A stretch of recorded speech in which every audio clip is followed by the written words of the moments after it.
தமிழ் திகழ் வழங்கும் 10ஆம் வகுப்பு தமிழ் இயல் 6 பாய்ச்சல்.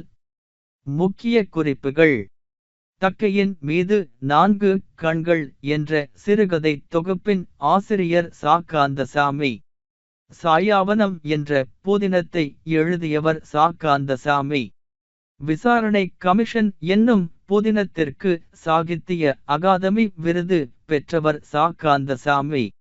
அனைத்து உலக விருது பெற்ற ச.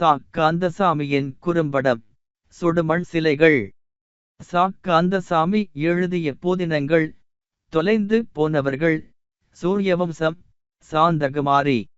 பாய்ச்சல் என்னும் கதை இடம்பெற்றுள்ள சிறுகதை தொகுப்பு தக்கையின் மீது 4 கண்கள். வாழ்த்துகள் மாணவ செல்வங்களே.